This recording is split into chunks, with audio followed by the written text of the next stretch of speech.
Bo went straight to it. I guess he said, you know what? We need to be worried about jobs. You know, people. Yeah. You know, I mean, like, come on. The reason 60 million people voted for Donald Trump, a lot of them voted for him because they felt that their lives weren't improving. They felt my district or people who were in technology, who were on the coast, they were doing really well. Enrico Moretti has his book, 300 Metropolitan Cities. They're gaining from globalization for technology. But middle-class wages in this country have stayed the same from 1979 on.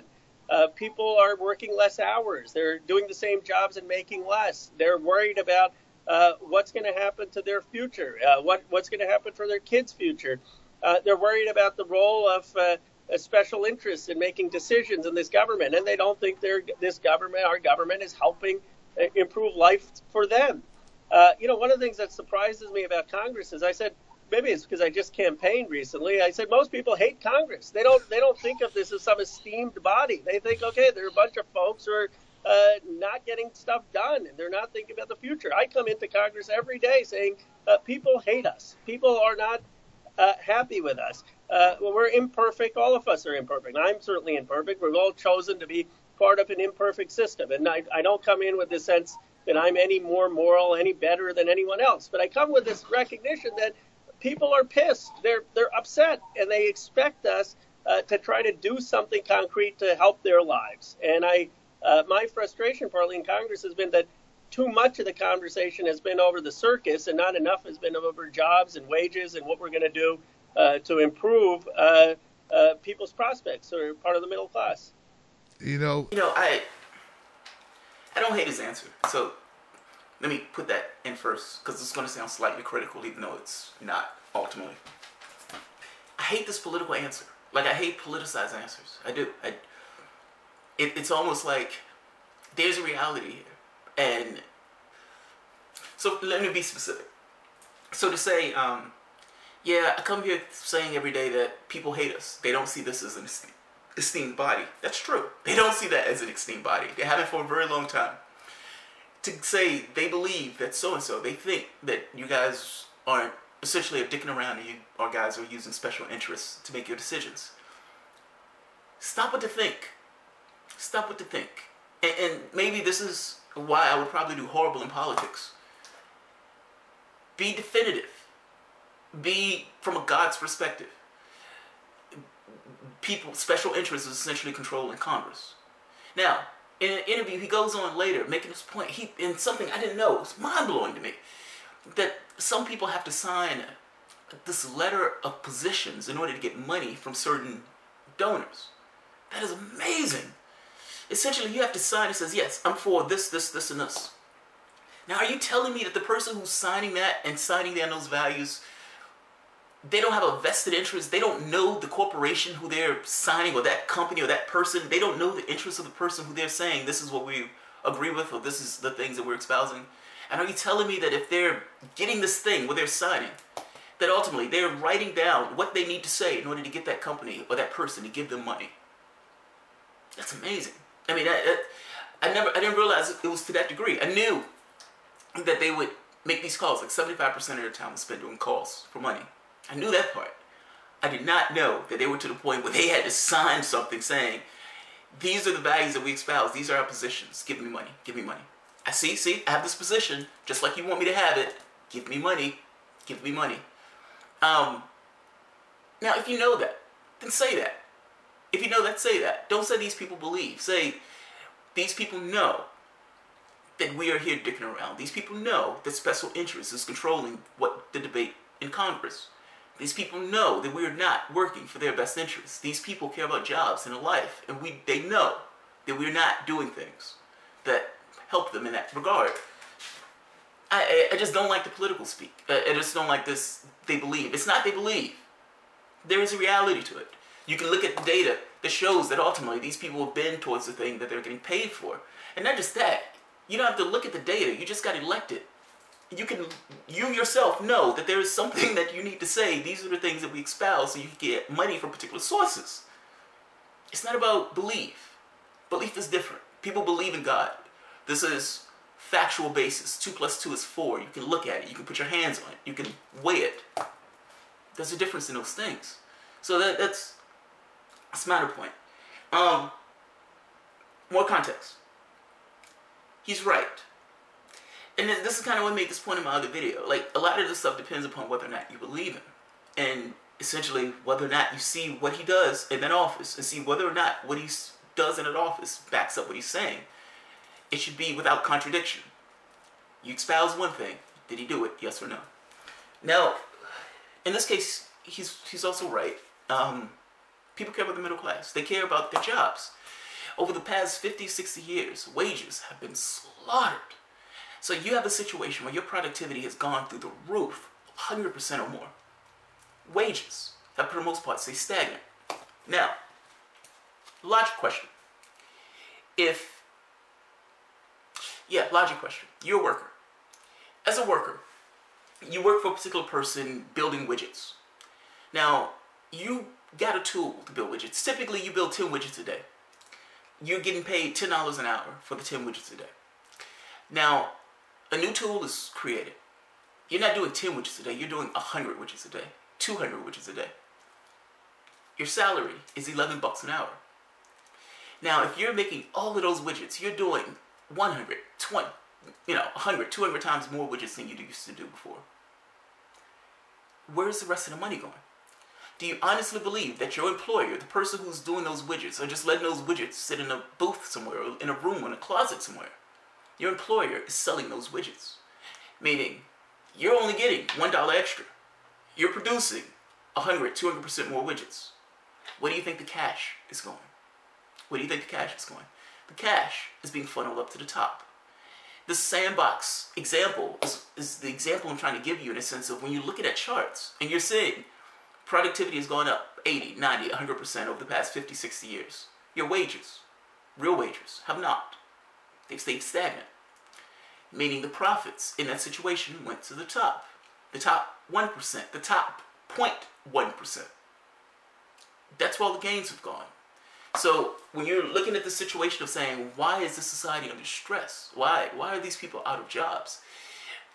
And look, the model itself emboldens a particular behavior. So it's not so much that these are just evil people. I don't particularly like these people, but it's not so much they're evil people. You can have a company that's as nice as can be.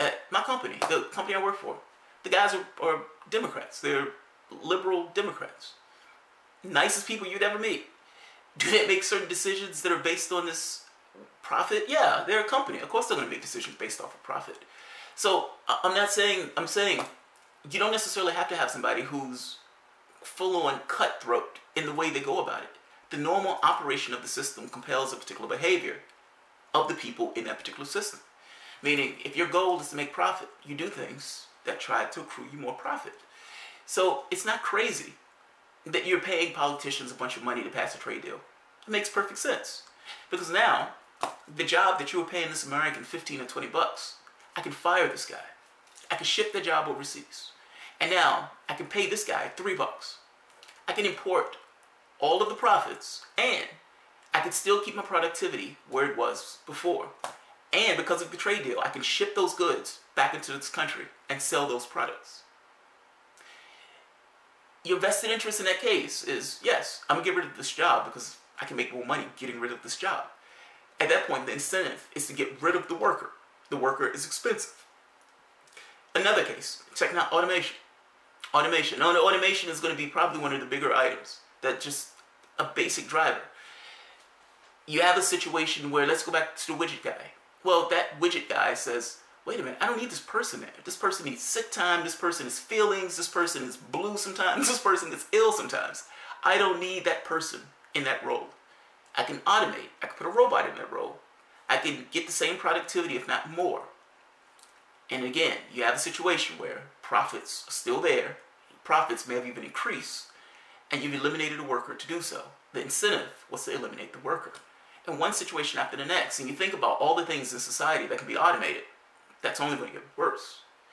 Meaning, the drain from the United States in regards to industry is done so by the model itself. The model eats itself. It eats itself. This is the case that I continuously make. The capitalistic model eats itself, just based upon the normal way of this operation. So when FDR passed all those policies for the New Deal, he was in fact saving capitalism.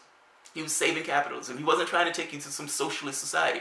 He was literally trying to keep the model from destroying itself, which is what it does when you don't necessarily have brakes on it. So he's right. He's right. The question becomes, what do you do? What do you do? You've defined the problem. That's great. What do you do? You're functioning with the Democratic Party. What do you do? Even as a Justice Democrat, what do you do? What do you have in your platform that deals with that issue? I've seen nothing in your platform that deals with that issue. I've seen nothing in any Democratic platform. I haven't even seen the conversation to talk about anything that deals with the issue. It's off the table. It's off the table. It is clear and present. It is everywhere around us. Whether you're talking about taxes, whether you're talking about convenience stores, whether you're talking about factory jobs. Hell, whether you're talking about jobs that got kicked overseas. Half of the jobs in this particular country are low-wage jobs. Can you imagine the indignity of working somewhere for 20 bucks an hour? You have a family, a wife, and a kid to feed, and you end up getting your job downsized for being automated or shipped overseas. And in this process, you're working at Walmart now, making 8 or 9 bucks an hour. Can you imagine? Like, that is an amazing thing.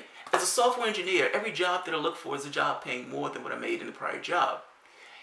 The indignity of having to take a job paying less after you've got your skill up in a particular area, it's painful. I mean, it's absolutely painful. And you're coming to this awareness that the money that I was making before, I no longer have the money to even keep my basic subsistence.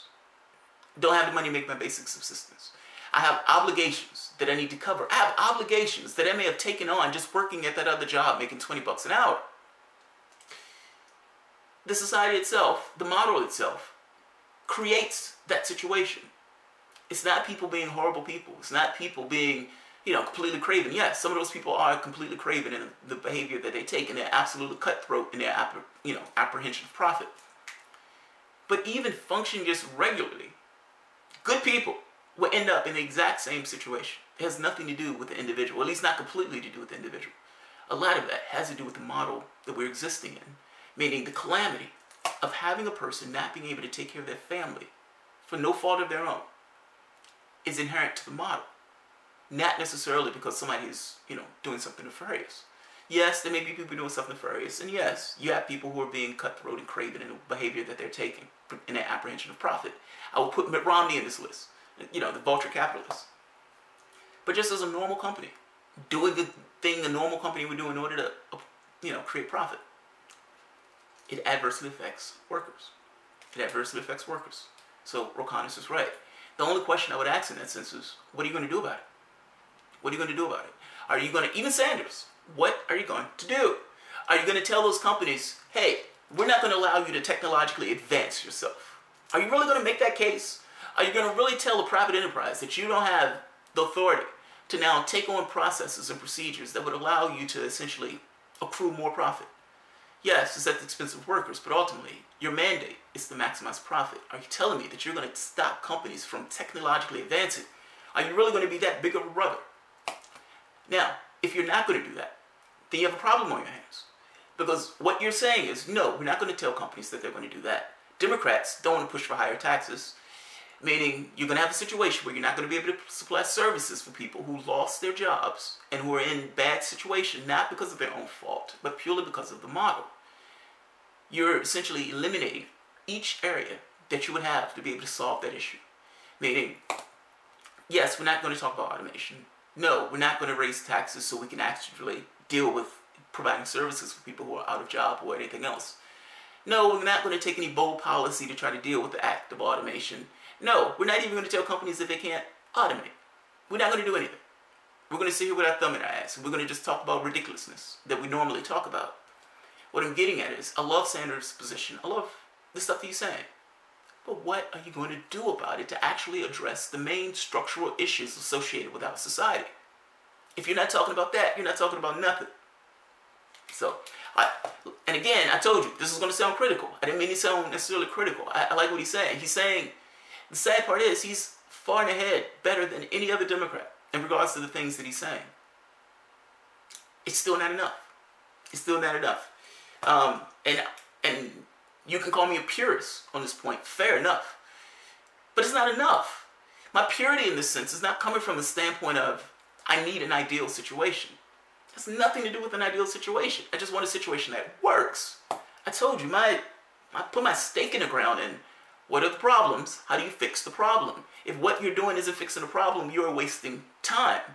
So, yes, when I'm saying it's not enough, it's not because I'm taking the standpoint of I need all of these benchmarks checked. No, it's how do you solve this problem? And if you're not solving this problem, then what are you doing? Then what are you doing? You have the capacity to solve the problem.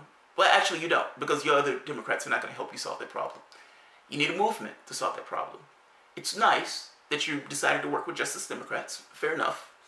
But Justice Democrats' money is better spent creating a movement. Creating a movement. Because you're not going to be able to do it by yourself. And one or two candidates is not going to be enough to actually change the model, to actually affect the things that he himself, right here, is talking about. So, that's all I'm getting at. What he's saying is perfectly fine. What he's saying is to the left of most of the politicians. I'm just saying, it's not enough. It's not enough. Alright, let's keep going.